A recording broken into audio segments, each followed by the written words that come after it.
Okay. Good afternoon, everybody. My name is Hamid Tajirad. I'm the professor in robotic from Faculty of Electrical Engineering, Kent University of Technology, and the director of Advanced Robotic and Automated System.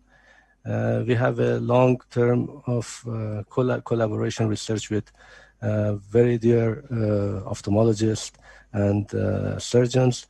And I would like to introduce you to part of our collaboration research through three different sessions that will come forward.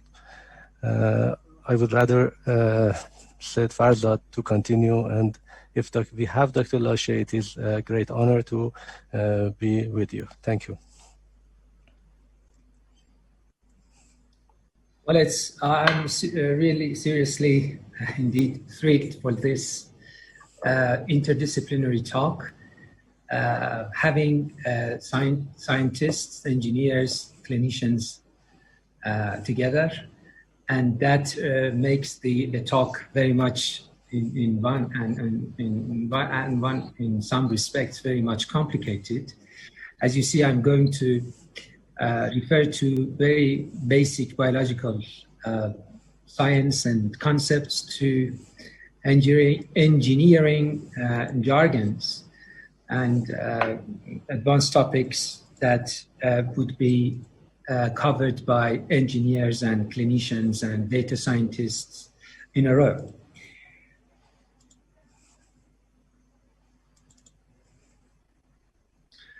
Well, I think everybody in every human, intellectual humankind should see this picture about evolution of eye from a pigment spot to the complex eye that every of us own. And this second slide, which shows the embryologic process of eye development, which highlights the point that structurally, evolutionarily, and embryologically, eye comprises of two half segments. One is mostly an optical element at the front and a mostly a neural element at the back. Here I can probably put a mark here. To the left, we have the anterior segment of the eye that is mostly optical. And to the right, we have the neural segment of the eye that I just revealed in the previous two slides, that how these two segments have become fused together in evolution and also during embryogenesis.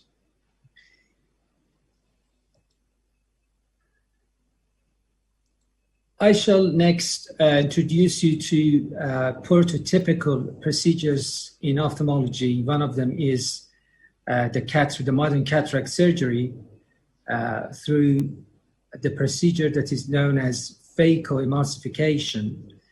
As you see on the bottom right, schematically, you see a device is inserted through a small entrance, and it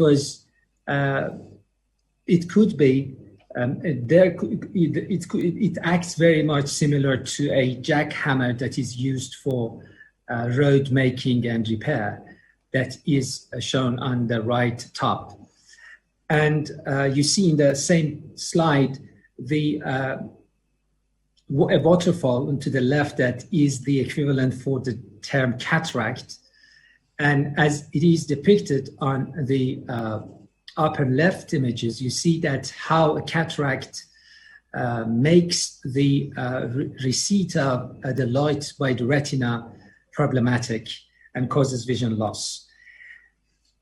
And you see how phaco-emulsification works. The jackhammer inside the eye emulsifies the lens material and then aspirates it through a vacuum mechanism. and the very process is ultrasonic. The second, prior to going to vitrectomy, there is a very nice overview of the conceptual evolution of what human does about cataract from couching, which basically involves dislodging the cataractus and opacified element from the light path, as it is shown on the left bottom, to the second category of procedures that are mostly extractive and involve removal of the opacified element from the inside of the eye outside. And the last and the current and state-of-the-art procedure that involves, as I just said, emulsification and aspiration of the diseased thing. In this very small video, you see the modern approach in a very challenging case, which has a cloudy cornea as well. You see that how the emulsification probe, phaco probe, emulsifies and aspirates at the same time. Of course, in the modern cataract surgery, we insert an intraocular lens, artificial lens, to restore the focusing capacity of the eye as well. Well, here you see the very momentous time that the first robotic assisted vitrectomy, and in fact epiretinal membrane peeling, performed and reported in 2060. And as you see, a robot probe is just being inserted from a hole, and it's being remotely driven by an expert surgeon. And so this is the second category of minimally invasive surgeries that we have in the eye, and this time it is performed by a tip that we name it vitrector. It is depicted here. It has a guillotine mechanism. It vacuums from here and then cut it in a guillotine fashion. And this is performed in the posterior segment of the eye on the vitreous humor, that is the eye clear internal jelly. And it actually is the basic components of almost any advanced posterior segment procedure. As you see on the left, there are different elements that are being inserted, from illuminators and the vitrector and manipulators and secondary instruments that might be used by my fellow vitreoretinal colleagues. And here you see the very procedure that is just performed by the precise robot. And of course, it is, as it is here, the surgeon performs and actually leads the robot here. But this is anyway the robotic hand that is performing the epiretinal membrane peeling. And it is a closer look at how and to what extent the relation between the vitrector could be so close and risky to the very delicate retina that is the neural sensitive element of our eye.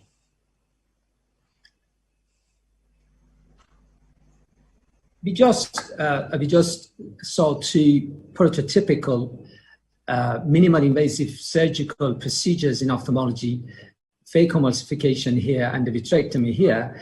And here in this slide, you see the advantages and disadvantages of minimally invasive procedures. We can say in an alternative perspective, we can say that eye surgery, in fact, was the first endoscopic surgery that was introduced and popularized in the whole medicine.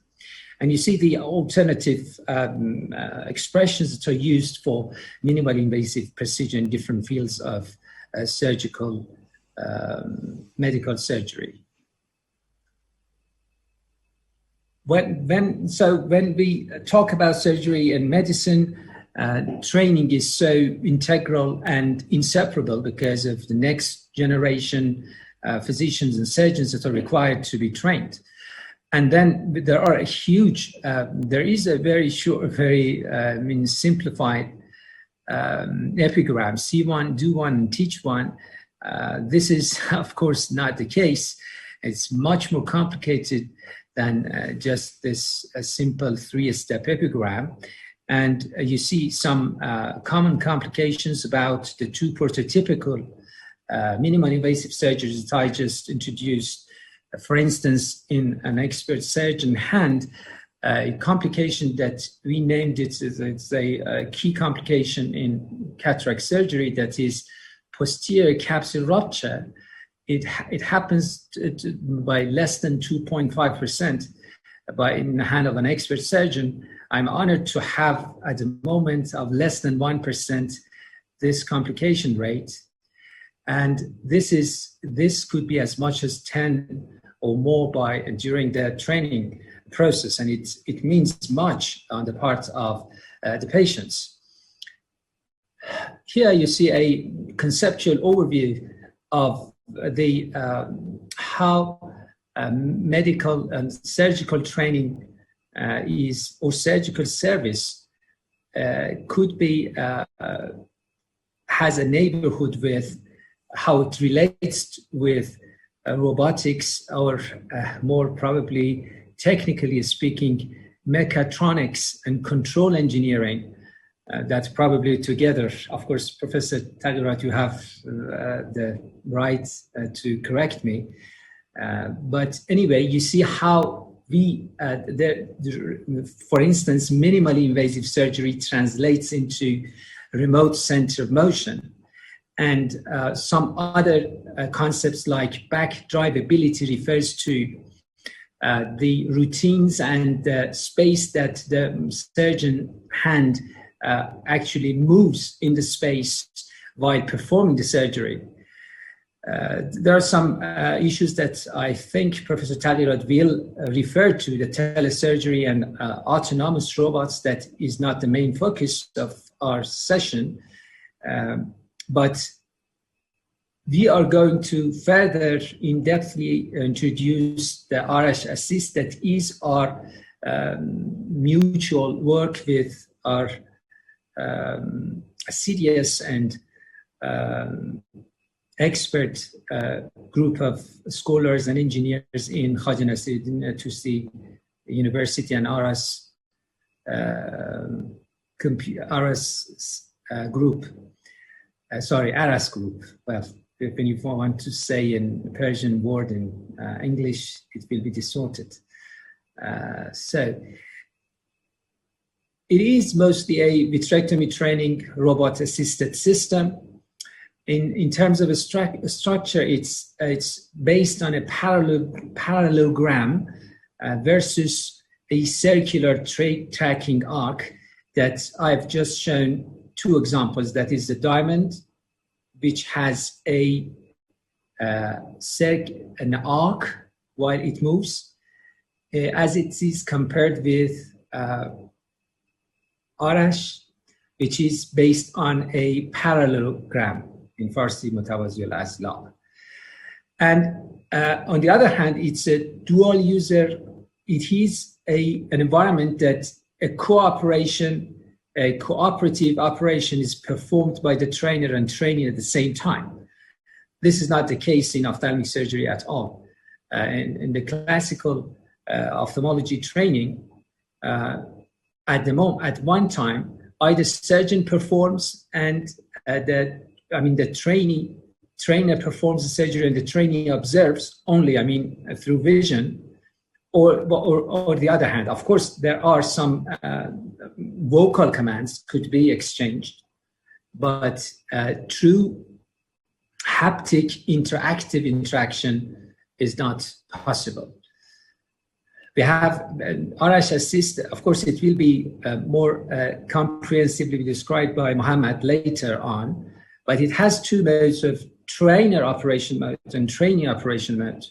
That I just explained how the feedback, the haptic feedback is transferred and then what it does. In the trainer operation mode, the haptic feedback provides the trainee with mechanical touch feedback that helps trainee to acquire the skill. It is an advanced addition to observing the very process through the microscope or through the LCD or a VR delivery. So the trainee receives two feedbacks. One of them is tactile and the other one is the usual visual. In the trainee operation mode, the trainee is provided a virtual environment to perform the surgery as it is here. If you see to the right, this is the trainee. He or she is performing the surgery as if real, but of course it's not real.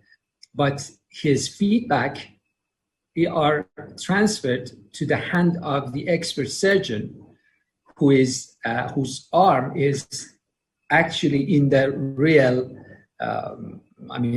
eye, and delivers the procedure to the target. And there are a lot of feedback in between that's quite totally different between the trainer operation mode, and the outcomes will be different. Well, of course, this almost final slide is mostly on the control aspects and how the trainee movement is transformed into the real surgery by the trainer inertia and control. So I just tried to introduce you the two half of eye and the minimally invasive procedures and the prototypical surgical surgeries that we have in these two segments, that is phaco and vitrectomy. That actually these two procedures are the focus of our multidisciplinary team in research and development, in our research and development journey. And we will refer to the challenges of Dr. Riazi will again return to ophthalmic surgery training challenges. And Mohammad will explain further about our RS Assist dual haptic robotic assisted system. Well, we should congratulate this robotic entrance into our surgical, of course, our very respected and sacred field, but we may not be ready to hand over completely our devices to surgeons. Thank you. Thank you very much, Farzad, for your very nice and presentation. There were a few questions. I guess if you have time, we can have the question at the end of the session, I guess. Please either write on the chat box or leave your question for the question and answer session. Okay, we can move to the next presentation. I wonder if I can continue, Farzad, or? Sure, of course, please.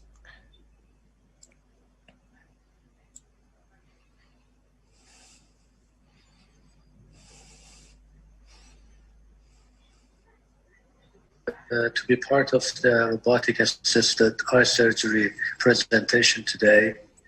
I am Hamid Tajirad, Professor of KNTC University of Technology, Director of Advanced Robotic and Automated System, ARAS.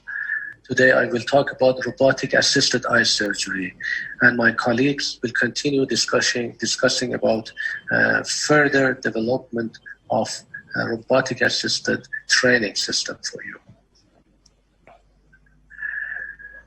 ARAS Research Group has been originated in 1997, and we are proud of our 22 plus years of background and our contribution of advancement in the field of robotic in terms of education and research. We have different type of research group in our research center. The topic that I will discuss with you today is regarding our surgical robotics group, which aims to develop robotic-based technology for robot-assisted surgery and surgery training of applications. As you know, robots are quite accurate and precise. They are untiring. They could be much smaller or larger than people.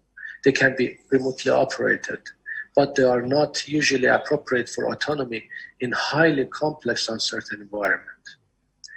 In surgical applications, the environment is quite delicate and uncertain, and therefore the robots that are being used are usually remotely operated and are in interaction with the human surgeon.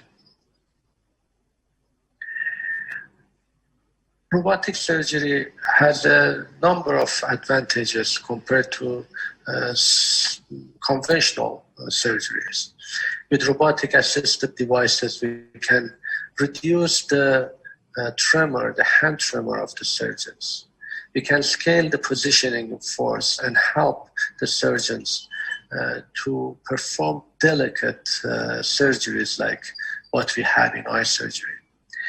They can enhance sensitivity through haptic feedback, and usually haptic could be used as a sense of touch for the surgeons. And it can provide the surgeon with ergonomic body postures for long-term surgical operations. Here I have put two clips regarding how the technology can aid the surgeons. In this clip, you can see that if the surgeon is robotic assisted and is aided with robotic assisted operating apparatus, the tremors are much more attenuated and can be quite less compared to unaided applications. The second advantage of robotic assisted surgery is the positioning, the scale positioning.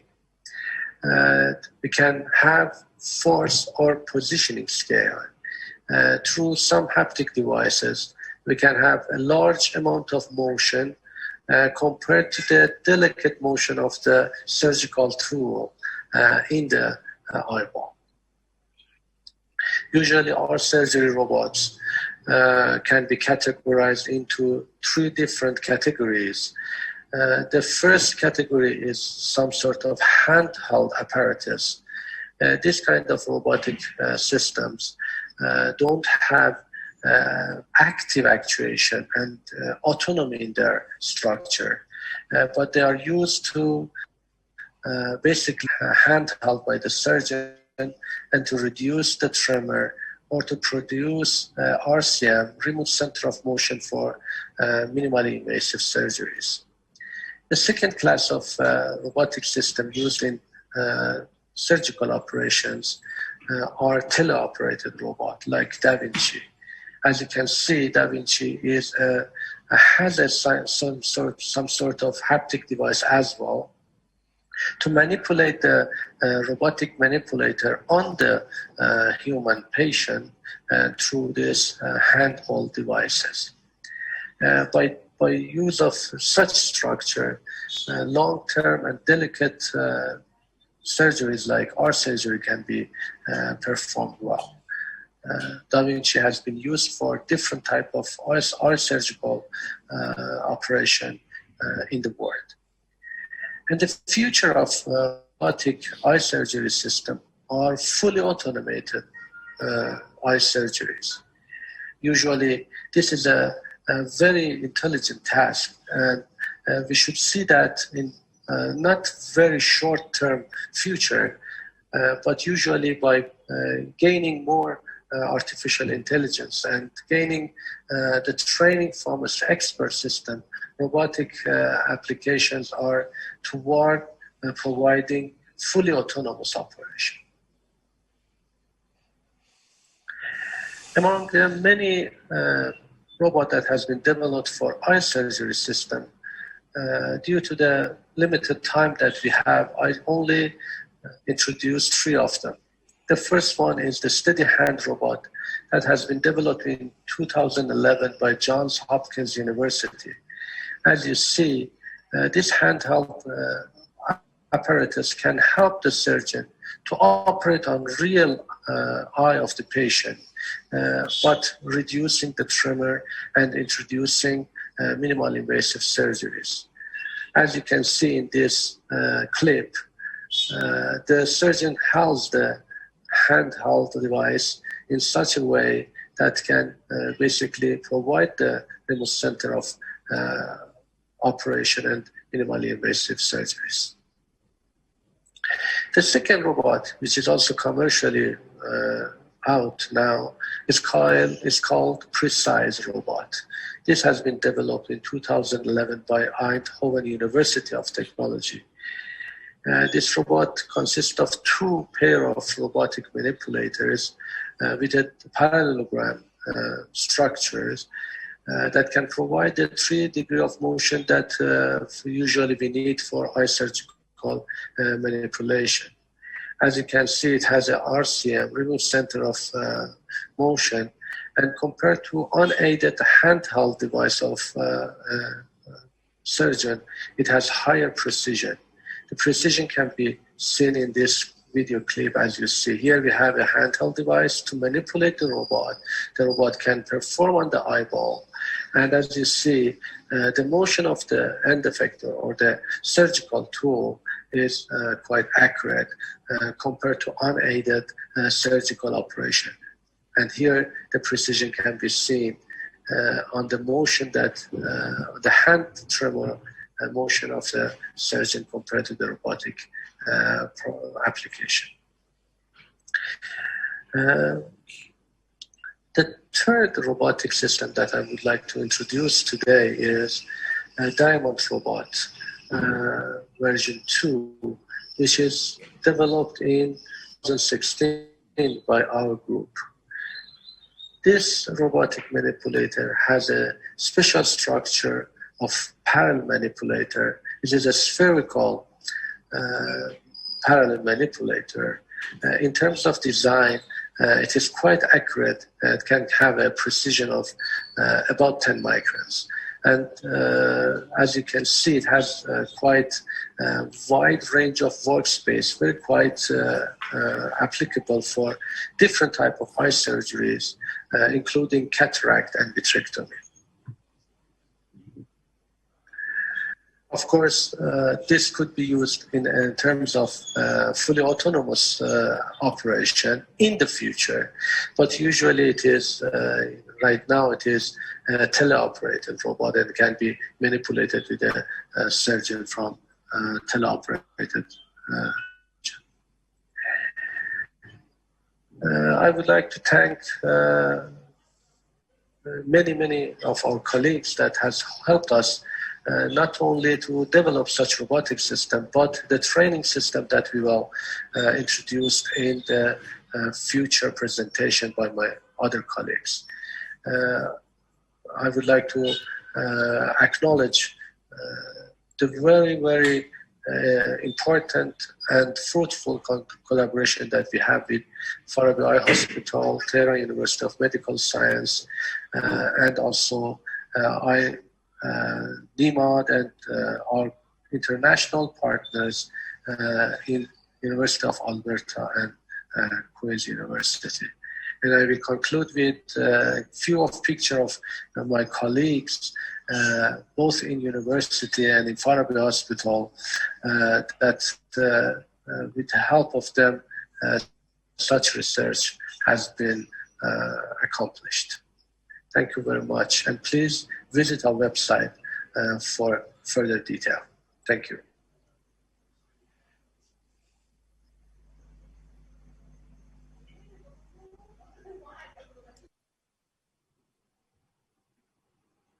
Hamid, for having the movie. Said Farzad, if you are here, you can, if if you can introduce Hamid Riazi, this next speaker. Can you open your unmute? Yeah, please. Okay, thank you. Yes, it seems that we are also having Professor Lashay with us. Professor Lashay, are you with us? Yes, I am with you, and I'm enjoying your very nice and interesting presentations. Okay, Hamid, it's your turn. Please go ahead. The challenges in ophthalmic surgery training.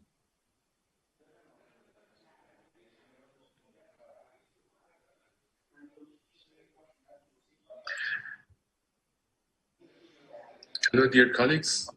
I'm Dr. Riazi from Farabi Hospital, and I want to speak about vitreoretinal surgical training challenges and the role of robotic surgery to solve these challenges. Vitreoretinal microsurgery is among the most technically challenging of the minimally invasive surgical techniques. Exceptional precision is required to operate on micron-scale targets presented by the retina while also maneuvering a tightly constrained and fragile workplace. But what is the limitation in vitreoretinal surgery? These challenges are compounded by inherent limitation of the unassisted human hand with regard to dexterity, tremor, and precision in positioning instruments. The cognitive and experiential skills required for vitreoretinal surgery are typically acquired during ophthalmology residency and fellowship training and educational process involving didactics, wet laboratory experience, and mentored surgery.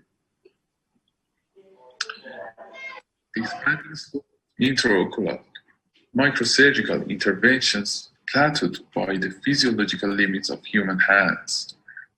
The eye is a small and closed space, and the instrument manipulation involving beneath the level of human tactile perception and at the limitation of visual resolution. Moreover, the retina does not regenerate, hence it is critical to avoid injury. As you know, the human accuracy in retinal microsurgery is reported to be at least between 20 to 40 micrometer. And the average of human tremor is noted to be about 100 micron, and the threshold for a tactile perception is reported to be about 7.5 micronewton. About the tremor, as you know, the chief among the challenges faced by ultramicrosurgeon is physiological hand tremor. Pragmatically, surgery on macula poses the highest demand on retinal surgeons require precision instrument control and meticulous error avoidance. For example, to remove a membrane from a macula, which we call epiretinal membrane, approximately about 10 micrometer thickness from the surface of a critical and fragile macula using only intraocular forceps and forces that are beneath the ability of human to detect remain a rare surgical skill. But various robotic systems now suppress tremor in real time during microsurgery. It has been shown that by using robotic assistant and providing objective feedback of surgical movements, technical performance would be improved. Force sensing instruments have emerged as an innovative technology. The integration of force sensing in microsurgical tools has a number of benefits, including enhanced safety, instrument response to forces, and the potential to create a record of forces applied during a procedure. To this end, a range of force sensing instruments have been developed with varying degree of freedom. And the other issue is depth perception. Recently, OCD has been applied as for intraoperative tool control. Inadequate spatial resolution and depth perception of microstructure to identify tissue plane is an important issue. A significant reduction in surgeon hand tremor, together with an enhanced ability to accurately and precisely approach a surgical target was achieved by incorporation of OCT sensing into microsurgical tools. In this picture, you can see an example of a microsurgical platform called Smart Micro Manipulation Aid Robotic Surgical Tool SMART. As you can see here, sweep source OCT that help the surgeon minimize tremor and undesirable movement during surgery integrated to the handheld vitrectomy probe. Smart Tube assistance should improve movements and compared to freehand performance. As a result of recent technological advances in robotic surgery, progress has been made to reduce patient trauma, shorten hospitalization, improve procedure safety, as well as enhance both precision and effectiveness of surgery. However, the field of medical robotics is only now emerging as relevant and broadly applicable, and many unanswered questions are remained.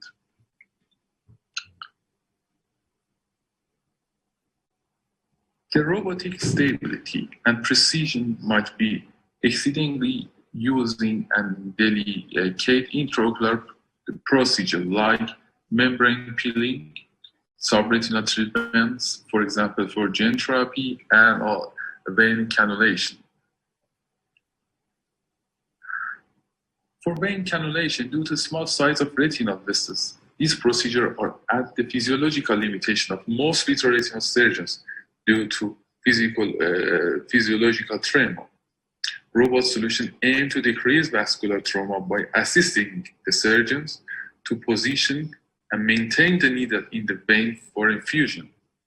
That reach to a more successful procedure with robot surgery. Also, we can use robotic assisted surgery to occluding or instilling chemotherapeutic agents into feeder vessels of intraocular tumors like hemangioblastoma, retinoblastoma, as well as melanoma.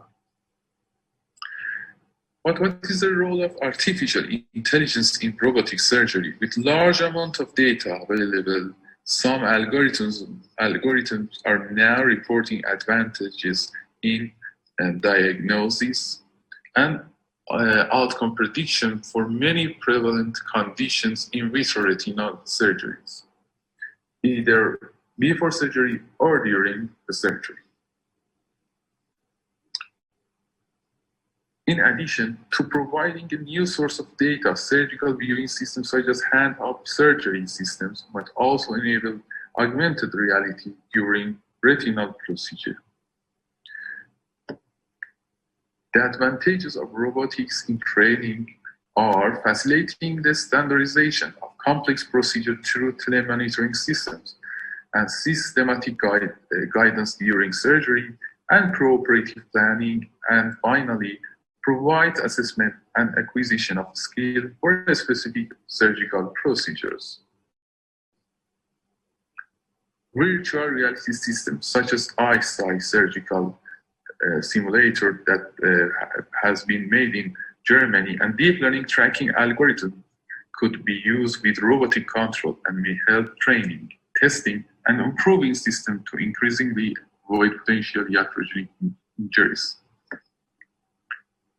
Traditionally, resident surgeons have been taught with the apprentice model following the paradigm of see one, do one, and teach one, but surgical simulator offer the same possibility of practicing basic and complex procedure without endangering patients.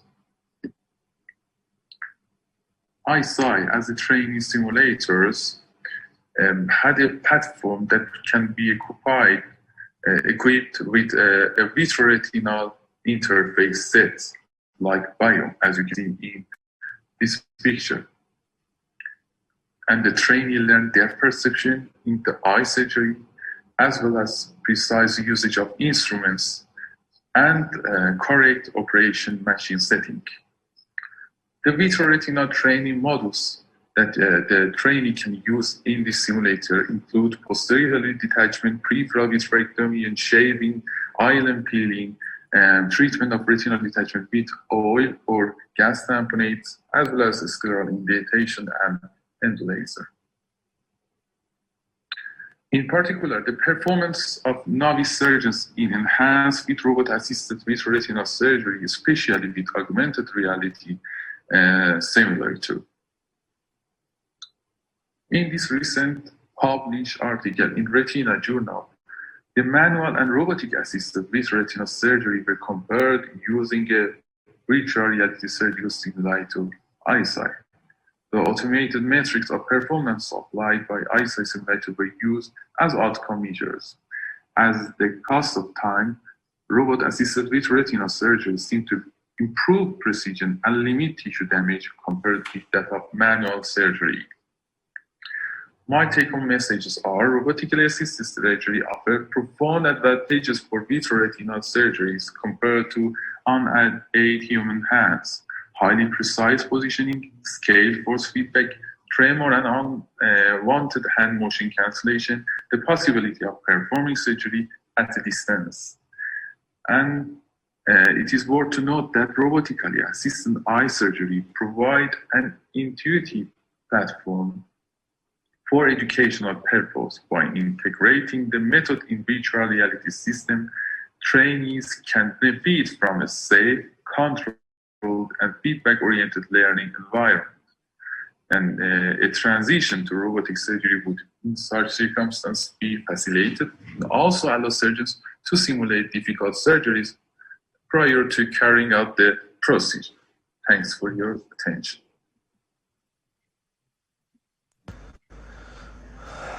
Thank you, Hamid, for your presentation.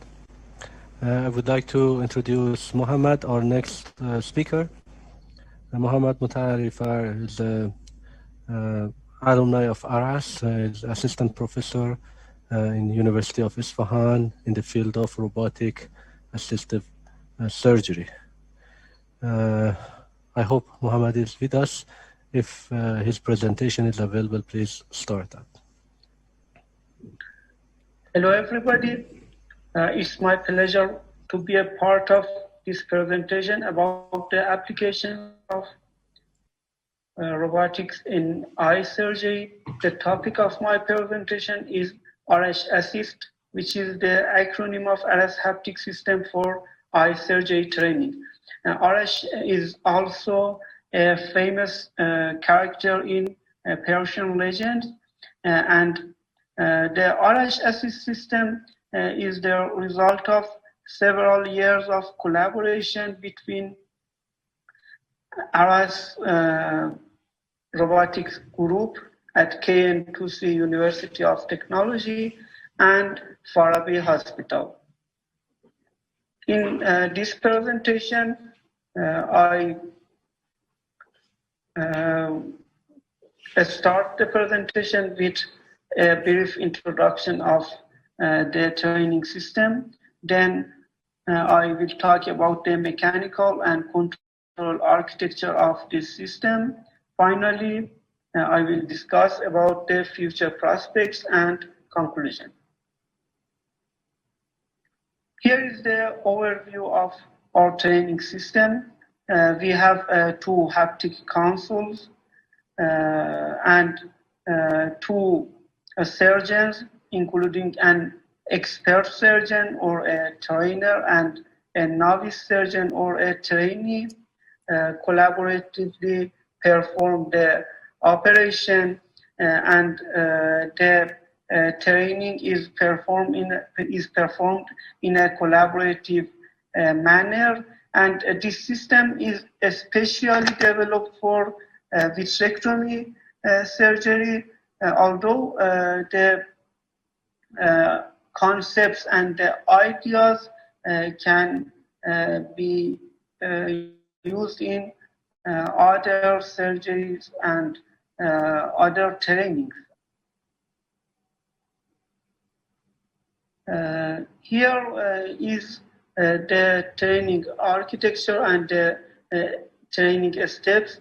In the first step of the training, the trainer performs the surgical operation, and the movements of the trainer hand are measured using a haptic device, and the trainee can feel the movements of the trainer using a similar haptic system. In the second training step, the trainee is expert enough to perform the operation with some help from the trainer. So the trainee directly perform the operation on the eye, and the trainer can interfere into the procedure through the haptic feedback. At the final step of the training, the trainee should have obtained enough expertise to conduct the procedure without any help from the trainer. So we do not need the haptic system anymore. And the difference of this training system with other training system is that this training system is used for a direct surgery and not the robotic surgery. Here is the mechanical architecture of the system. It's the first prototype of RH Assist or RH Assist 1. It has a mechanical RCM, it's backdriveable, and it has decoupled degrees of freedom, and its gravity is compensated, which means that the operator does not feel the weight of the robot. Unfortunately, the workspace of this robot is not sufficient for vitrectomy, and the compensation weights are inappropriately placed, and it has some ergonomical issues. We tried to fix these problems in the RH Assist 2, but this system has some problem about the cable mechanisms, and we will try to fix them in the next version. This movie shows the system of RH Assist, especially the intervention system. You can see that there is a pedal in this, a mechanical pedal, and the trainer can use this pedal to interfere into the procedure. When the trainer presses the pedal, the trainee haptic device follows the commands of the trainer, and so the trainer can interfere into the procedure.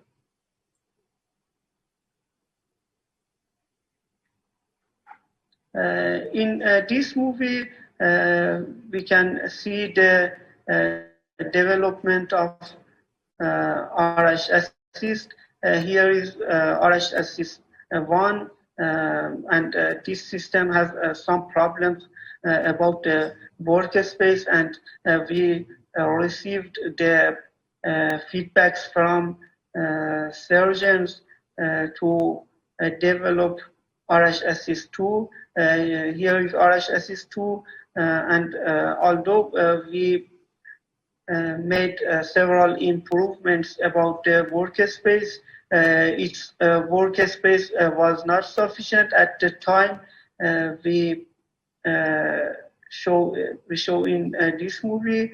So we made other improvements, and here is some experiments that we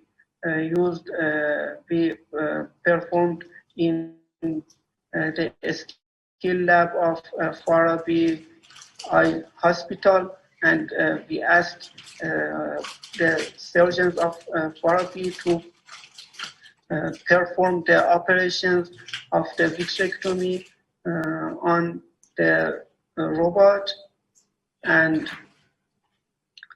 they proved that the vitrectomy surgery can be performed by this robot. And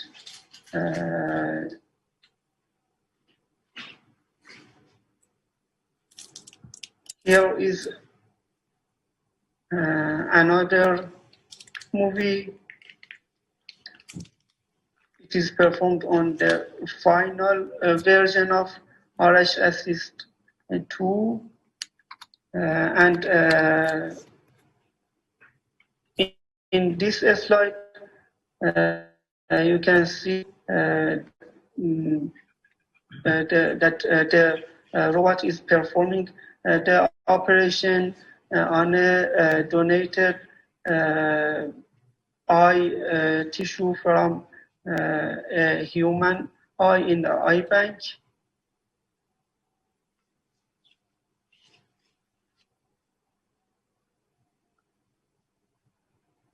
Let's talk about the control architecture. We have two training approaches. The first training approach is called expert continual action. In this approach, the trainer is needed to perform all procedures of surgical operation, while the trainee freely experiences the task and receives the haptic guidance signals from the trainer. It's like a weightlifter who does not have enough experience and enough expertise level to perform the operation. So we in this step, the trainee just feels the operation without actually performing them, and the trainer performs the operation. In another approach, which is used in the advanced training level, we call it expert supervision and intervention. In this approach, the trainer just has a supervisory role, and the trainer is not required to perform every step of the procedure. And just the trainer is able to interfere in the operation when it needs. Here is some experimental study which is performed in the Queen's University. At this lab, we used an advanced haptic system, so we developed some control ideas. Here in the black and white bar, you can see the authority level of the trainer or an expert or the trainee, and the trainee is not allowed to pass these yellow squares. So the trainer helps the trainee to do this operation. In this experiment, here is another experiment, and here the trainee has a full authority to perform the operation. Here the authority of the trainee is reduced, so the trainer can interfere into the procedure. Here the authority of the trainee is reduced more, so the trainer has almost full authority over the procedure.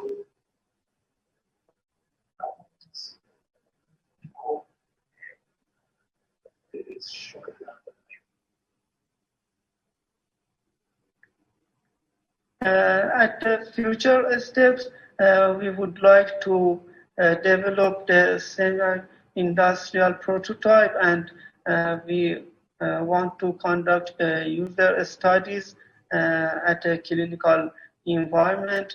Another step is to patent the training idea and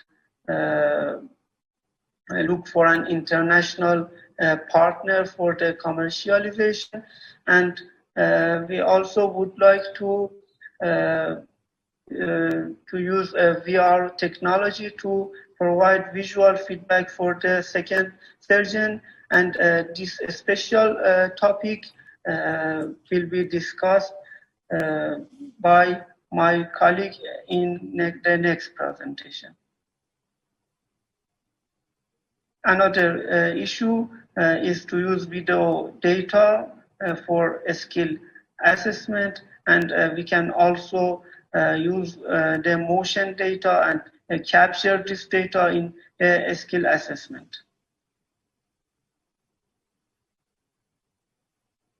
In conclusion, ocular surgery is an interesting area of research to find novel issues and to find the applications of haptic system and the presented haptic system can be used in the training of vitrectomy surgery to avoid the complications of the current training systems.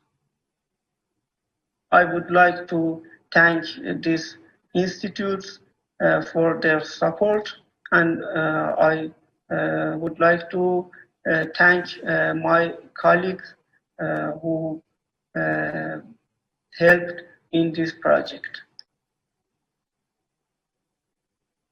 Thank you, and please visit our website for more detailed information.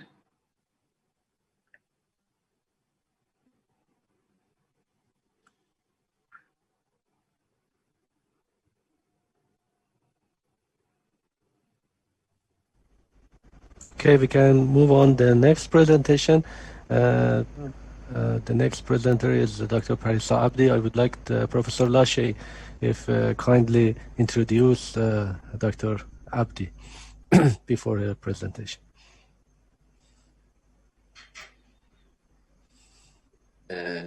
Hello to everybody. Dr. Abdi is was one of our brilliant residents and fellows at Farabi Eye Hospital, and currently is affiliated to Farabi Eye Hospital. And I hope that we will enjoy her interesting presentation.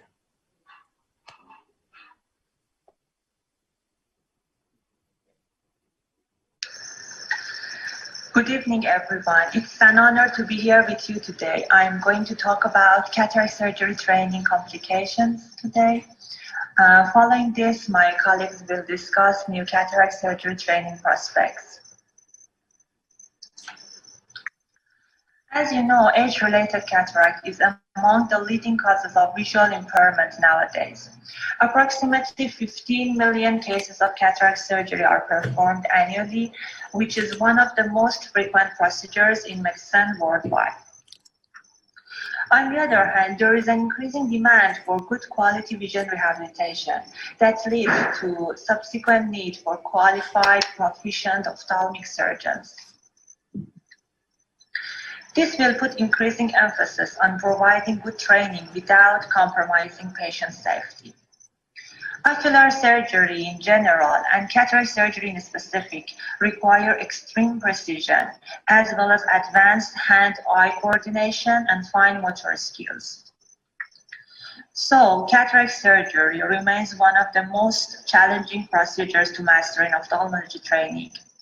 And fake emulsification technique of cataract surgery is associated with significant learning curve, and training is resource intensive and time consuming.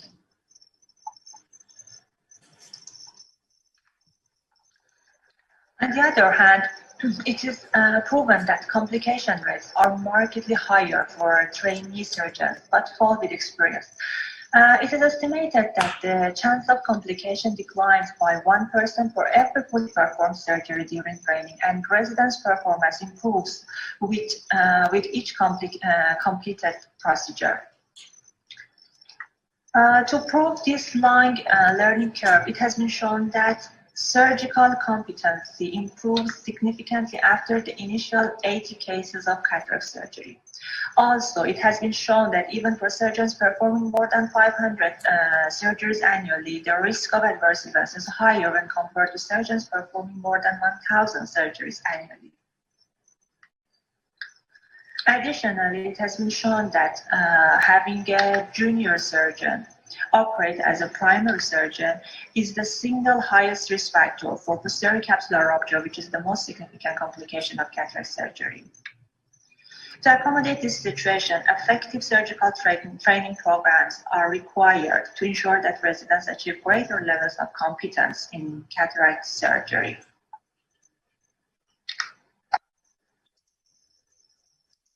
So, in many residency curriculums, trainees are required to complete at least 50 phacoemulsification cases. Okay. There are some important specific challenges in ocular surgery training. First of all is the delicate nature of ocular tissue and the small scale of the eye's anatomical components. As you know, the diameter of the eye is approximately 24 millimeters. This results in a low tolerance for error, and only a small incorrect movement can cause injury. Secondly, microsurgery often employs a single surgeon, and there is little or no room for an assistant there. And also, mastering the instruments and the microscope takes time. Another issue is that operating microscope is controlled by a foot pedal and enables a stereoscopic vision. Phacoemulsification also requires an operating machine which provides vacuum and ultrasonic energy via foot pedal. So all four extremities of the surgeon are often involved simultaneously during the procedure. And so hand-foot coordination and eye-hand coordination are essential. Also, visual spatial awareness and stereoscopic play an important role in microsurgery. On the other hand, supervision is difficult as only one surgeon can perform the procedure at a time. If a change of surgeons is needed, the inserted instruments must be removed from the eye, and the surgeons should exchange seats and adjust the microscope and the chair, and that is difficult and takes time. Another important point is that residents in training are exposed to different surgical cases with variable numbers. For example, the number of phacoemulsification surgeries done varies widely among residency training programs, and it's estimated that about 25% of residents are performing fewer than 80 cases. Also, emerging new surgical techniques make surgeons refresh their skills. And I think the most important issue is that teaching surgery on live patients include ethical concerns. Training programs must provide a balance between the need for trainees to gain surgical competency while simultaneously ensuring patient safety and well-being. This puts significant anxiety and pressure on both the trainer and the trainee. Another limitation is that the supervising surgeon cannot physically help and guide the hand of the trainee. For example, during the capsulotomy, the trainee is either observing or performing the procedure, and the supervisor has a limited ability to prevent surgical complications. And last but not least, most trainees are likely to reach the minimum number of cataract procedures required by the training program. But the experience level in dealing with complex cataract surgeries and complications may be limited. When a complication occurs during a surgery, safety of the patient is of utmost importance, and so the complication is not expected to be managed by trainee. So the trainee's experience in complicated cases is limited, and this leaves them unprepared to deal with these situations in future. Balancing this training and patient safety is difficult and challenging. A variety of teaching methods have been described on phacoemulsification training. Traditional programs include studying basic literature and theoretical teaching. Watching videos of recorded surgeries also helps trainees learning. Wet labs help trainees to get familiar with the instruments and the microscopes. As you know, in wet labs, residents usually perform on enucleated porcine eyes.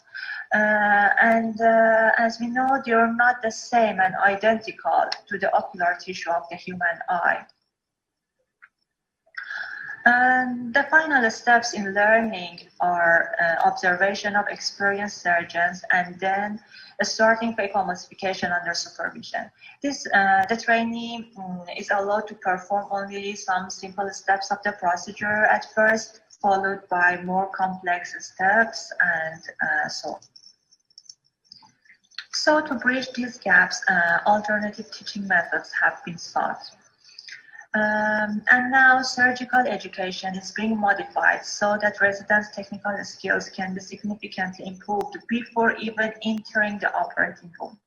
This has become possible with new emerging simulators, virtual reality. They represent new alternatives for training of inexperienced surgeons without putting live patients at risk of severe injury. It has been shown that involving wet labs and simulator experience decrease the complication rates of the phacoemulsification. Now let's talk briefly about the advantages of these new methods. These methods allow residents to practice basic microsurgery and techniques and improve their surgical performance, so they shorten the learning curve and decrease surgical risks for patients. Also, they enable interactive experience and provide hand-on three-dimensional experience. Their important application is in learning situations where repeated trials are needed to acquire abilities.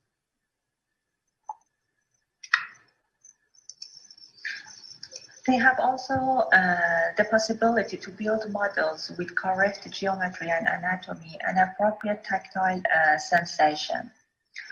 Another important advantage of virtual reality is that it makes the situation so that allows the surgeon to use both feet and both hands during the simulated surgery. And the last is that complex situations and rare events can be customized into the training system. So surgeons are provided with multiple challenges that can happen during a surgery. This increases their ability to handle such events.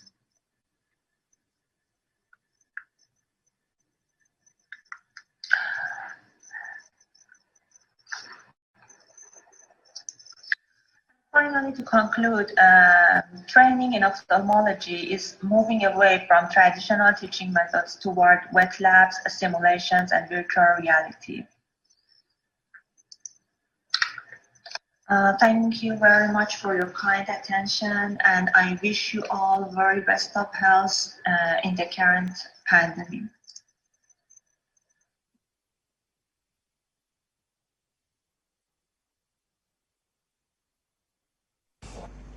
Thank you very much, Dr. Abdi. Since we are a bit out of time, I would like to move forward to the next presentation, which will be held by Alireza Nourzadeh, Dr. Alireza Nourzadeh. He has his PhD in electrical engineering in artificial intelligence and robotic from Kent University of Technology, and is a freelancer at Aras Research Center. If his presentation is available, please. Ladies and gentlemen, it's a great pleasure for me to attend this seminar. My name is Ali Reza Nourzadeh and I'm a member of Aras Robotics Group. I'm here to present the eye surgery training prospects toward VR development. Here we are using VR and AR technologies to develop an eye surgery simulator.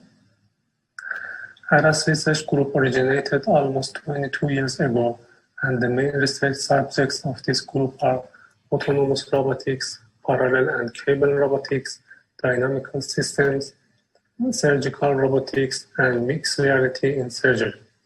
The surgical robotics group is developing new robotics-based technologies for robot-assisted surgery and surgery training applications. VR technology can help medical students to learn better and faster by exploiting visual capabilities. Learning anatomy is much easier using developed 3D models of human organs than ordinary images.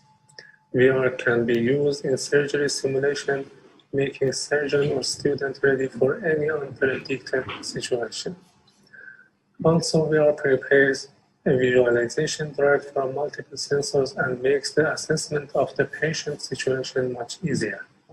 By employment of VR technology, it's possible to have consultations from an expert surgeon located far from the operation room. Virtual reality has many applications in medical training. VR can reduce risk by training students using a surgery simulator without putting any patient's life in risk. VR enables surgery team to plan every step of the operation in a simulated environment before starting the actual operation. Using haptics in conjunction with VR technology, 30% increase in skill acquisition and up to 95% in accuracy is achieved in training of medical students. Here we are explaining the eye surgery training system development. The eye surgery simulator is composed of a haptics device and a physics simulation engine and a VR headset. The haptic transfers the hand motion of the surgeon to the physics simulator, and later the interaction between surgery tool and human organ is visualized in a VR headset. The overall system is composed of a haptic device, a physics simulation engine, which is named here SOFA framework. A game engine is used to visualize the simulation results and transfer the visualization to the VR headset, which is here we are using Unity and Unreal Engine. The 3D model of a simulated environment is visualized in a VR headset, which is an Oculus VR headset is chosen for this project. SOFA framework is a physics simulator. It can be used to simulate cataract surgery simulation or carving simulation, human organ simulation, augmented reality inside the operation room, suture simulation using the beam models of SOFA. Multiple models of human organs can be modeled, and any interaction between the organs and the surgery tools can be modeled and simulated using this physics engine. Here it can be seen that an eye surgery simulator by the Help Me See company is developed. The left side of the video is the actual operation, and the right side is the simulated environment. All the simulations are performed by the SOFA framework, and as it can be seen, the interaction between the surgery tool and the human organs are well simulated, and it can be used for training of medical students.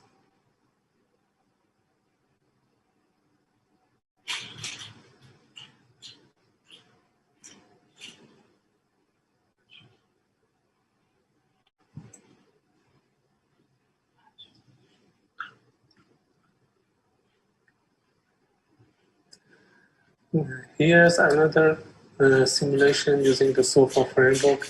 Here it can be seen that the membrane peeling is simulated using the SOFA framework. The surgery, the forceps is inserted and the peeling operation is performed in a simulated environment.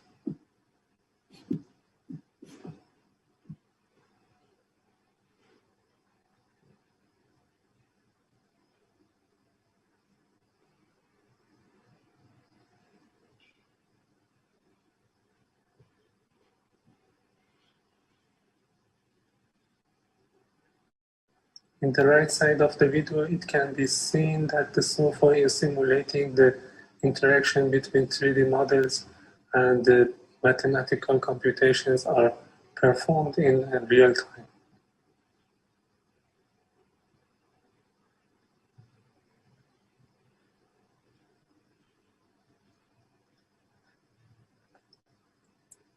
In RS Group, we have started the development of an eye surgery simulator, which will be shown here in following slides.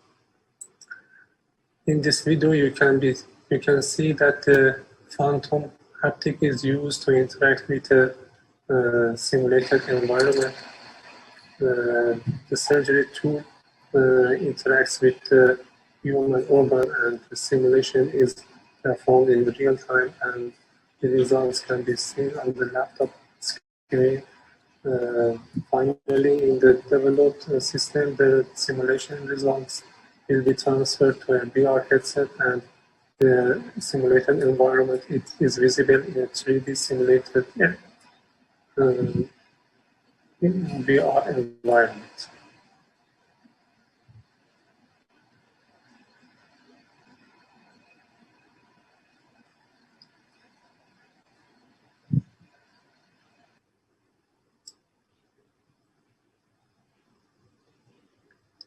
Here we are using two eye surgery types, namely the cataract surgery and vitrectomy surgeries, to simulate in the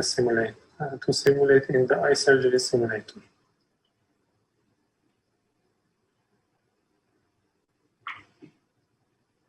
The development steps of the eye surgery simulator can be seen here. First, a 3D model of the eye is developed as real as possible.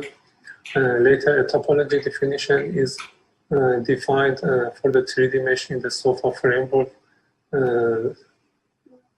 On top of this topology, a collision model is defined to help the simulation of interaction between the surgery tool and the 3D model. The force feedback is applied to the trainee or surgeon hand using the haptic when the simulator is used to interact the surgery tool with a human organ.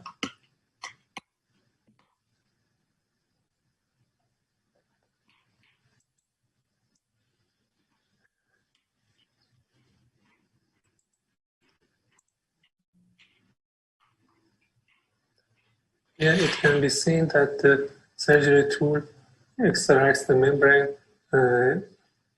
from the eye. Here this visualization is created in SOFA framework, and the quality of the graphics is not so real. This environment just is used for simulation, and later the actual graphics is developed and presented in Unity game engine, which is much more real.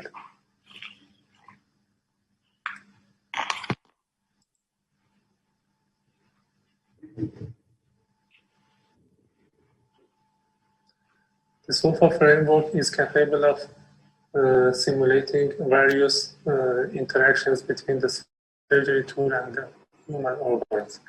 Here it can be seen that the surgery tool is cutting the membrane, and we can push and drag the membrane inside the eye.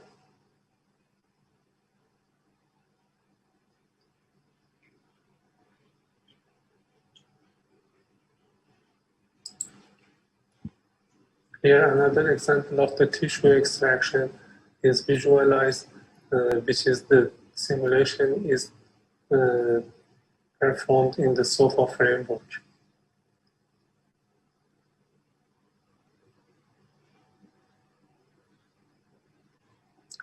Another simulation is here, which can be seen that the cataract removal is simulated. Here, the surgery tool interacts with the eye lens, and the interaction between the eye lens and the surgery tool is simulated using the SOFA framework.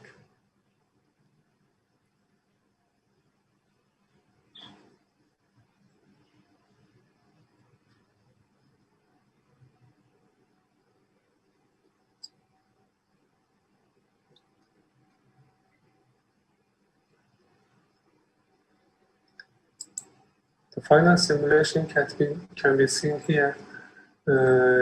Here, the eye model is used in the Unity game engine. It can be seen that the membrane is floating inside the eye, and the surgery tool is trying to extract the membrane from the eye. As soon as the membrane reaches to the surgery tool, it is extracted from the eye. All the simulations are performed by the SOFA framework, and the result of the simulation is visualized in the Unity game engine. The Unity game engine computes the interaction between objects and simulates the light and creates shadows, and the final visualization is transferred to the VR headset.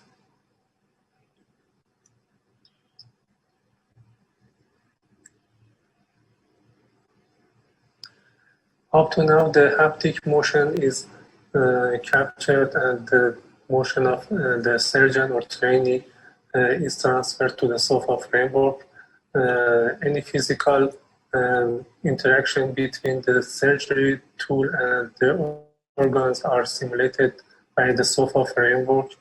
The results of the simulation are transferred to the game engine, actually to the Unity game engine here, and the visualization is performed in the VR headset.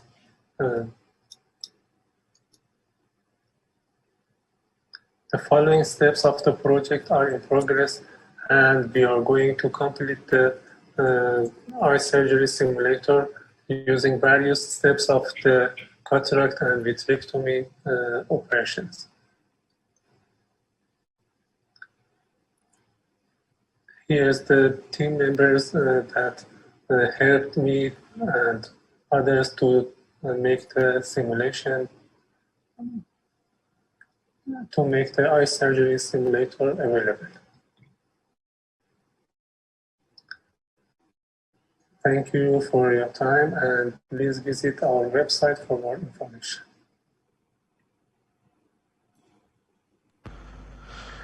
I would like to thank Ali Reza for his presentation.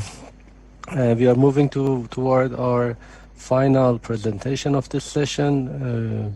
Our dear Dr. Elham Ashrafi is presenting. I would like to ask Dr. Lashe or Dr. Farzad Mohammadi to kindly introduce Dr. Ashrafi.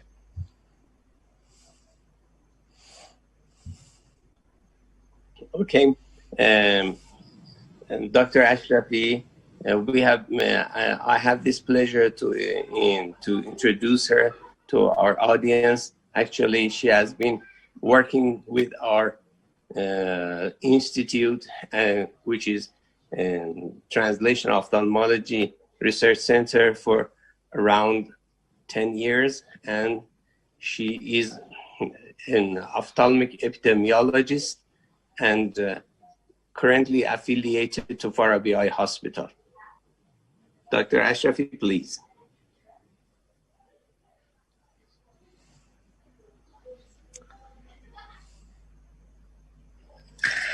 Hello everybody and good evening. My presentation is about artificial intelligence in surgery skill assessments, in which I refer to introduction and application of robotic surgery, assessment of surgeon skill using artificial intelligence, and assessment of surgeon skills with video. Eye surgery, specifically retinal microsurgery, involves sensory and motor skill that approaches human boundaries and physiological limits for aesthetics, accuracy, and the ability to detect a small force. There are limitations for the human hand in the tremor, agility, and precise positioning of the instrument inside the eye due to its small range and sensing and understanding a very small force. Human accuracy in retinal microsurgery is reported to be at best between 20 and 50 micrometer in its lower band. As average human tremor is noted to be approximately 100 micrometer in its peak-to-peak excursion. Likewise, the average human threshold for tactile perception is reported to be approximately 7.5 millinewton, which is sufficient to cause tear in the retina of a rabbit. In such scenario, the robot's stability and precision might be useful for a delicate intraocular procedure like membranes, peeling, subretinal treatments, and vein cannulation. The ability to scale movement and force to be felt by the surgeon is another advantage of robotic eye surgery. One of the other advantages of using robotic knowledge in surgery include the ability to hold the instrument for a long time with very little vibration, and also the ability to store the surgeon's movement. So, one of the applications of surgery based on robotic knowledge is the possibility of storing the surgeon's movement process for later uses and applications of surgical training. One of the most important aspects of surgical training is surgical skills. Providing targeted feedback on a novice surgeon's skill is a prerequisite for better skills and an important part of shaping the skills and training of future surgeons. Traditionally, the training process for novice surgeons is performed by specialist surgeons, and a special checklist on global scale and standards have been introduced to ensure this assessment. Technological developments are enabling capture and analysis of large amount of complex surgical data. These developments are motivating a surgical data science approach to objective computer-aided technical skill evaluation, OKC, for a scalable, accurate assessment, individualized feedback, and automated coaching.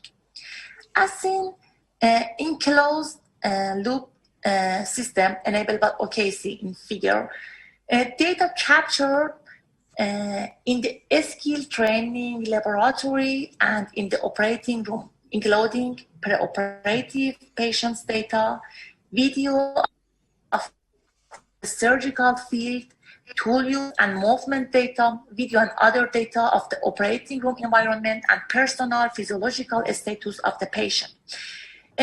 These are a core of OKCT. This data transformed into an intermediate representations to extract pertinence.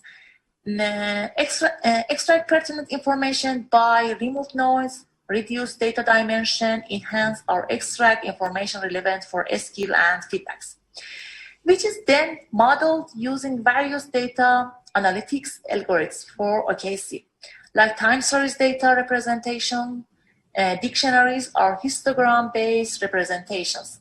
The endpoint for OKC is then feedback to surgeons through data products that rely on the algorithm and the process repeats. Different analytical techniques used for OKC, which is beyond the scope of this presentation.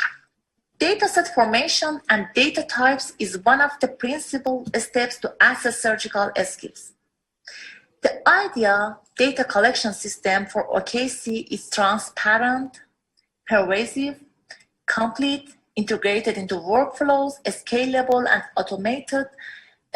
So we introduced two public robotic surgery datasets.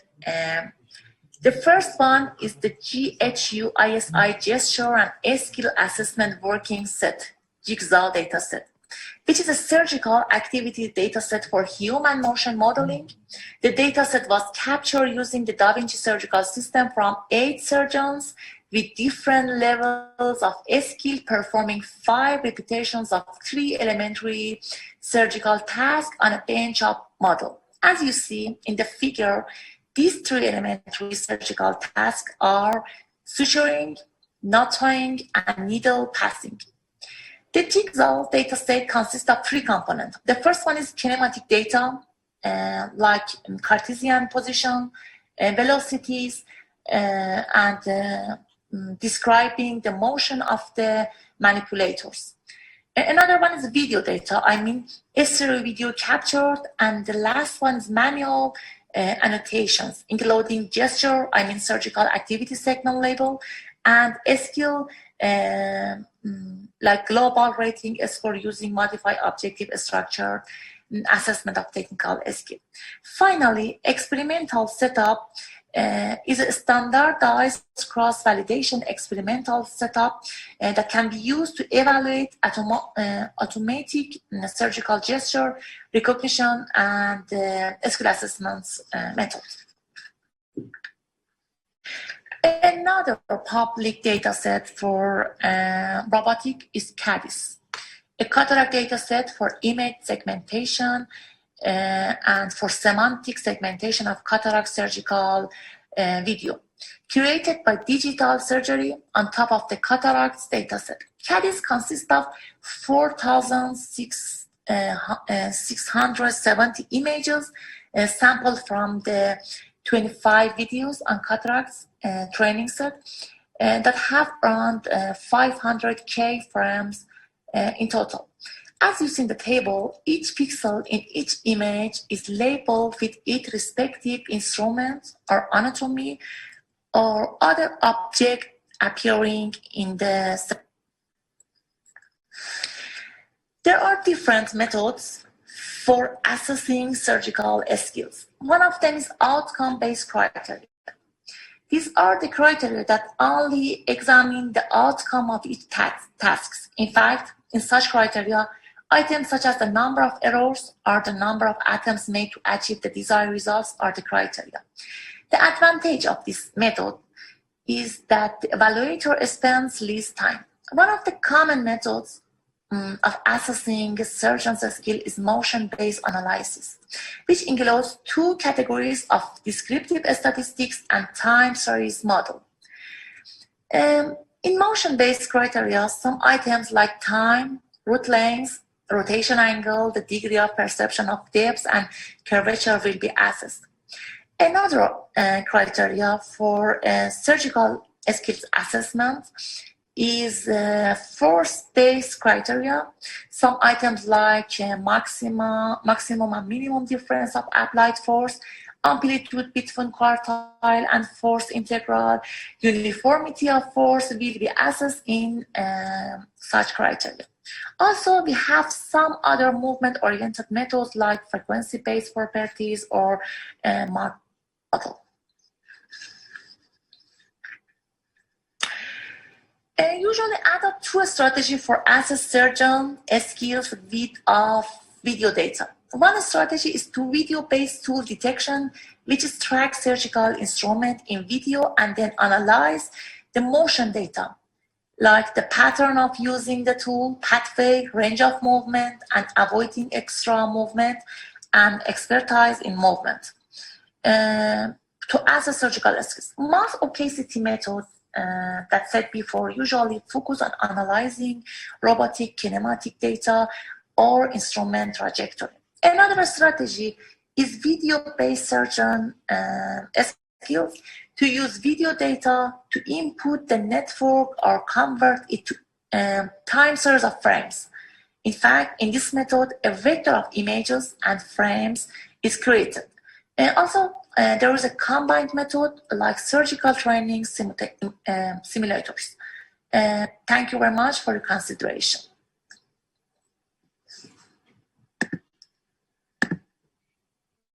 artificial intelligence and assessment.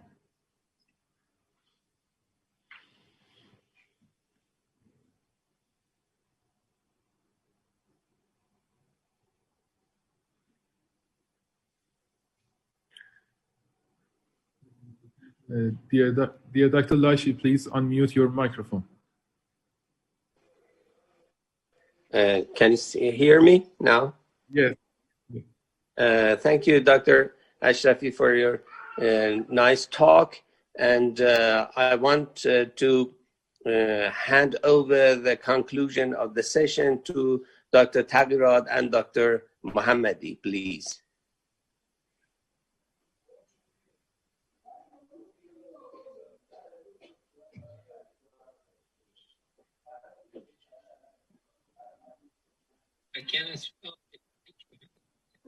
I tried to unmute myself, but I could not do it.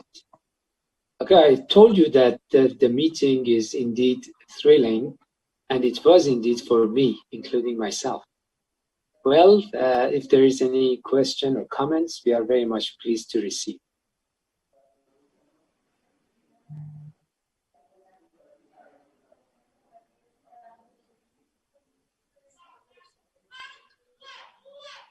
Hamid, are you monitoring what the participant might?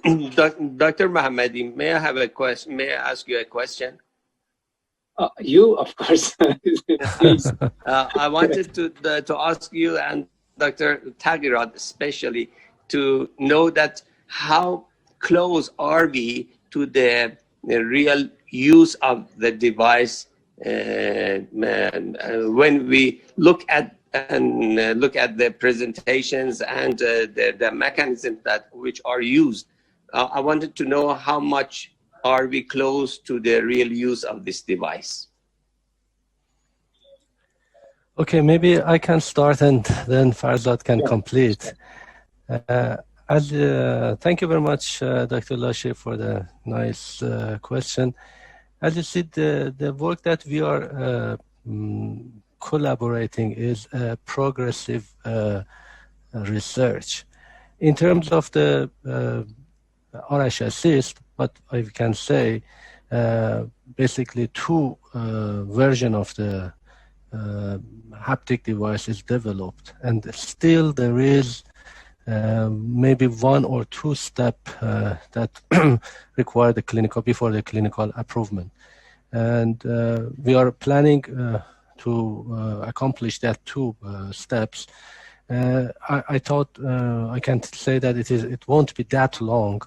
And in terms of if there is the joint collaboration between us in maybe next 1 or 2 years, I am very, it is very promising to have the device in different medical schools and medical institutions.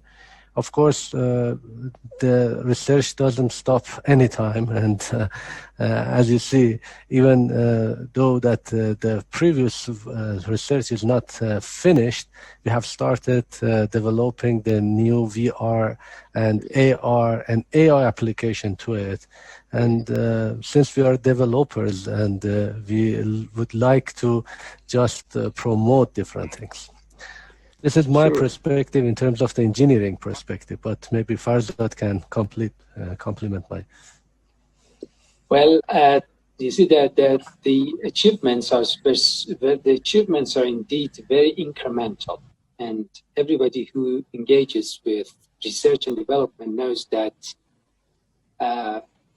recognizes that God has created infinity in every aspect of life. And we are unraveling the infinity everywhere, including what we are doing on the surgical procedures in ophthalmology, and focusing on one aspect of the surgery, that is surgical training. I mean, we have just selected one aspect and focused on one aspect of the surgical robotics, that is exploiting robots to facilitate the process of teaching and transferring the surgical skills. So I should confess that in every aspect of research and development, we are dealing with infinity. But of course, through a focused and collaborative effort, we can achieve two solid achievements, and we have done. I mean, I claim that we have done some proof of principles in our journey. But as Sohail mentioned at the very beginning, we need quite much wider partnerships in order to market our developments. We think that at the very moment, what we have achieved could be transferred. I mean, they're licensed to some leading robotics company in the world.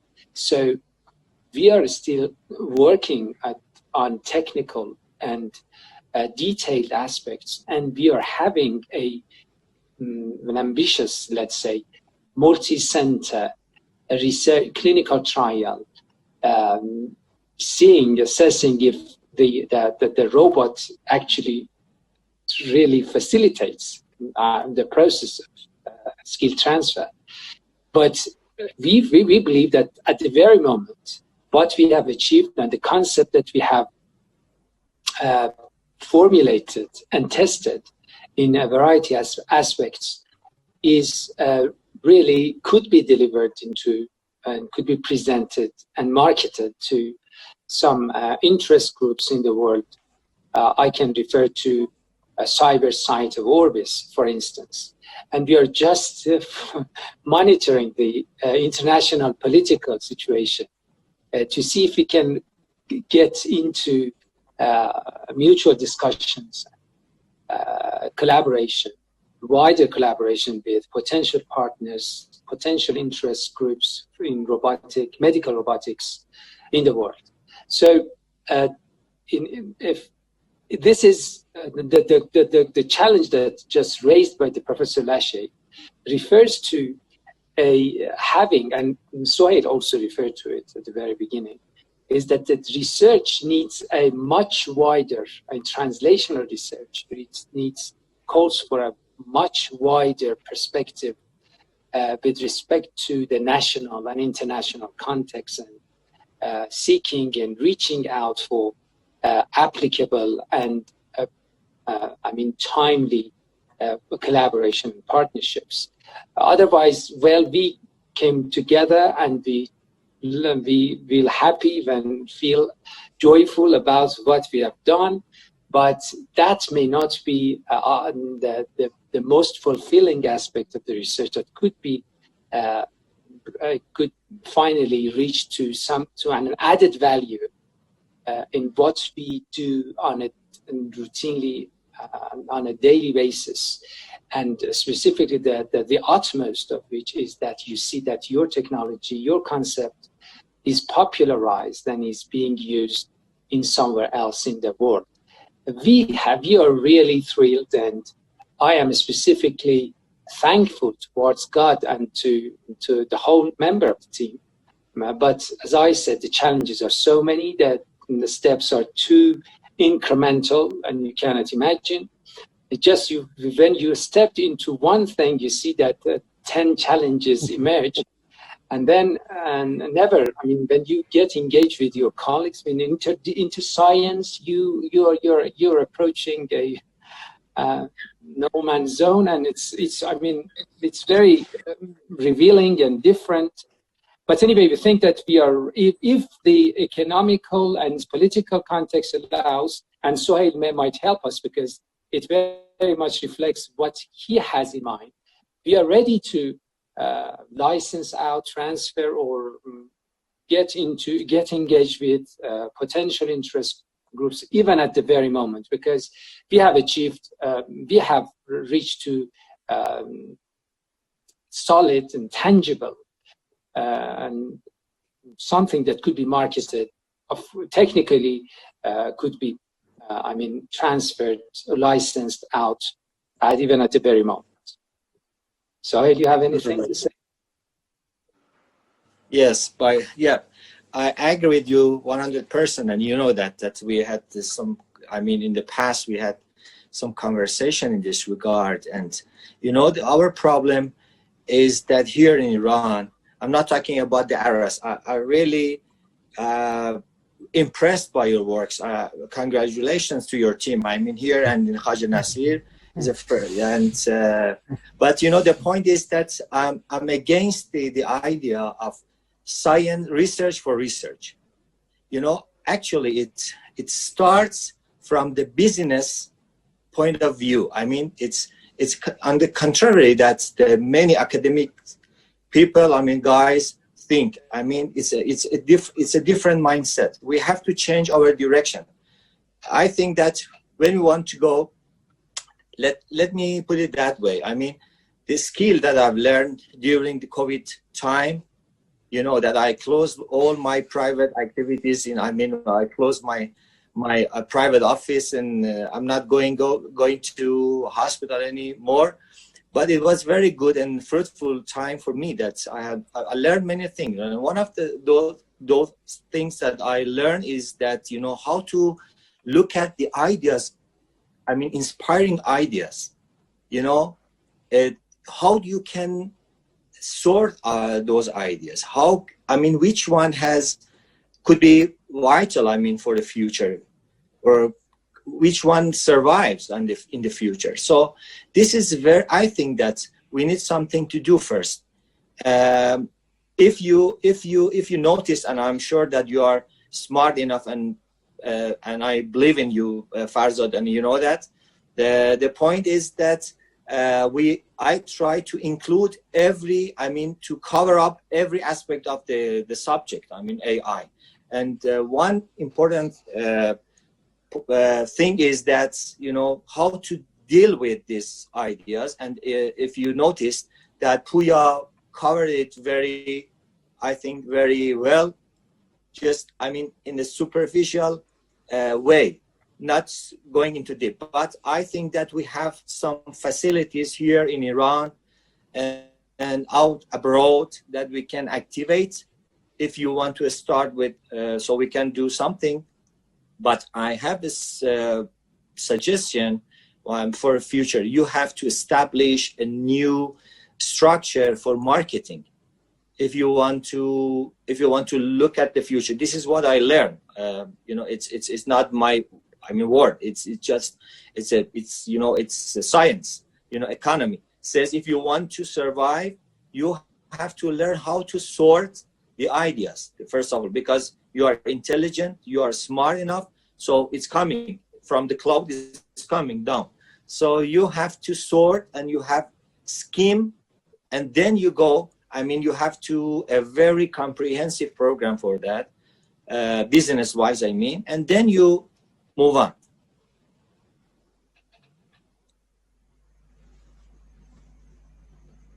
I have no other comments, Professor Lashay. I think we have covered your question. If any other question, Hamid, Dr. Riazi, are you monitoring the comments or chats, or do you allow people to talk? Yeah. There is a question. Mrs. Danishman asked you a question about the simulation of different surgical procedures. What should be done to have what should be done to have data of video and kinematics for a skill assessment, and how long you think it may take? Okay, maybe again I can answer part of it.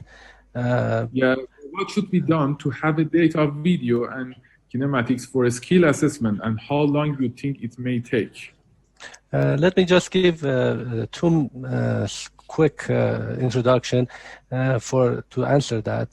First of all, due to our collaboration, we have set up a program that we can assess the videos from Farabi Hospital with a new basically camera system that has enough accuracy. We are in the process of accomplishment of finalizing that. The second part would be just to have a database for that.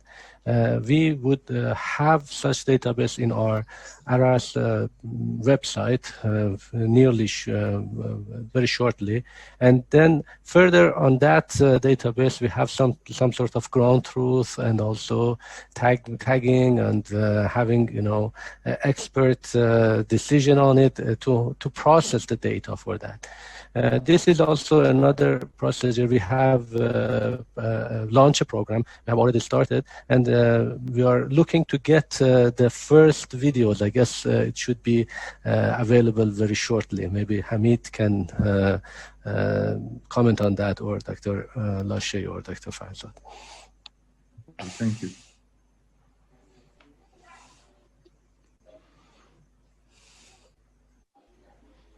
Hamid, are you?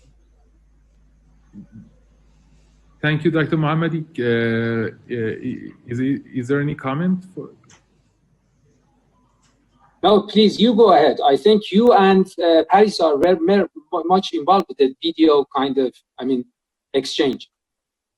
Yeah. We try to record the videos from different surgeries, and we have to put all together and give to our ARAS group, and I think they will work on them, and they will also help us to do better for to collaborate for this purpose. Maybe I can add another future prospect here to share the comments. One thing that Farzad informed, just telling the very brief, is the terms of skill transfer. Up to here, we were talking about skill assessment. But in our next few years, we will work on skill transfer. How our setup is helping skill transfer from a surgeon, a highly skilled surgeon, to a trainee. And in the future, what we see with the help of artificial intelligence, how we can transfer skill from a surgeon to fully autonomous system, to a fully automatic or robotic system. This is the future of the research in this field, and we have already started thinking of it and working on that. And the first step for that is to gain different movies or video clips from different aspects of surgeries. And also, we have another question, that the synchronized video and kinematics. Hamid, can you give access unmute the lady, the doctor, Mohandis engineer Rehane, to talk and to talk interactively with Dr. Nourzadeh and Professor Taglirat? Yes, of course. I asked to unmute her, Mrs. Rehane Daneshmand. Would you please unmute her?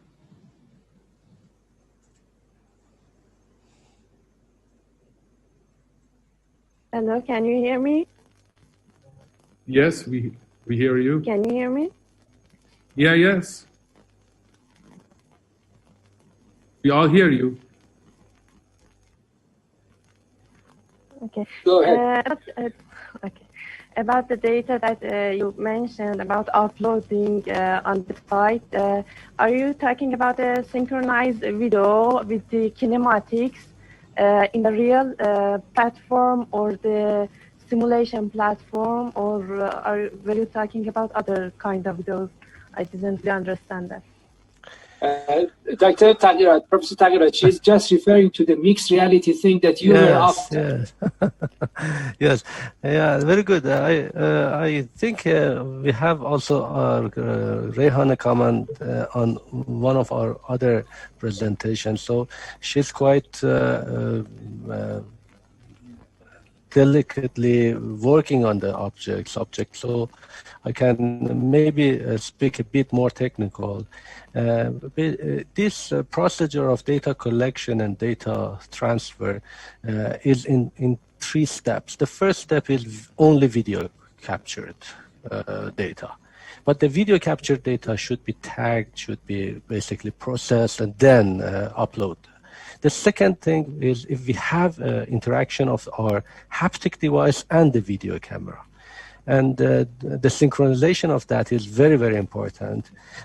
This is the second subject. And the third one is when we have 2 haptic systems working on a single camera and using the simulators and the virtual reality on top of that. These are the future prospects that we can see. One other thing that we have opened up just maybe a month ago with my colleague in University of Alberta. We have collaborated, we have basically decided to work on using Da Vinci robot as well in eye cataract, eye surgery, especially for cataract. And I hope that maybe in about 6 months or so, we have some more intervention between some real robotic assisted surgery as well. This would be the 4th or the last part of gaining this data together. But one important issue is the artificial intelligence. You know, we need artificial intelligence in each part of it. I'm sorry, I'm just okay. Professor Taghirat, I think that the first step is video capturing and providing a big data from the surgeries, either anterior segment or posterior segment. It is the first step that we need it, and unfortunately, it is not feasible and easy now.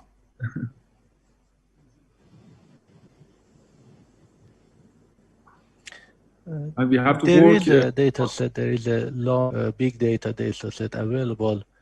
But we should have it our own customized data set on that. Yes, we have to customize it from our data set.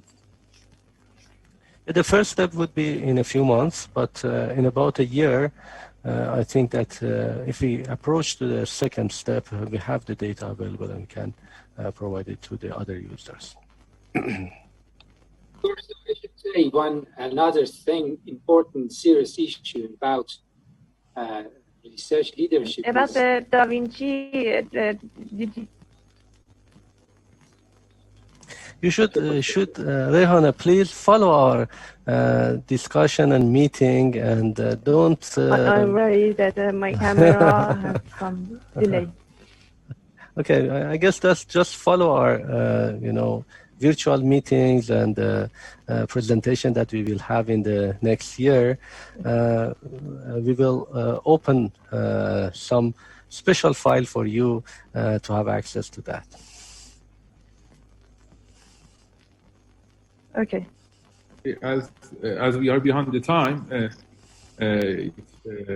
we want to start our third session that is about the image processing, and I would like to thank Professor Lashe, Dr. Taghirat, and Dr. Mohammadi, and all the speakers for this nice and comprehensive section. Thank you very much, and goodbye. Thank you. Thank you very much. Thank Goodbye you for the time. Bye-bye.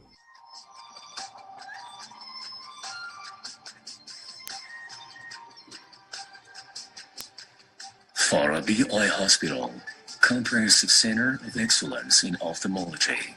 Farabi, the first chair in ophthalmology founded by the late Professor Mohammad Muttarifah, is now the first and the most important body in ophthalmology leadership in Iran due to nearly a century's sincere efforts of distinguished faculty members, administrators, nurses, staff, and students. It is the biggest and the most highly equipped center for ophthalmology in the Middle East, which places human dignity and respect, observing rights and promoting for the patient's safety at the heart of its efforts to increase the knowledge, creativity, self-esteem of Iranian experts. Today, Farabi is considered as one of the most modern and advanced centers in ophthalmology in terms of equipment and facilities, and as the most incomparable one in terms of the number and variety of patients.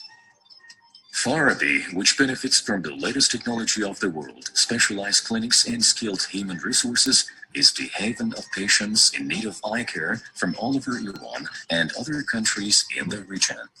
During nearly a century of services, Farabi Family has been a platform for emerging creative family members and ophthalmologists, whose concern is to devise new methods of eye surgery and giving vision to all patients. Moreover, by holding various seminars, it bears a privileged role in establishing the acquisition of science and technology in the field of ophthalmology and serves the growth and promotion of ophthalmic knowledge in and the world.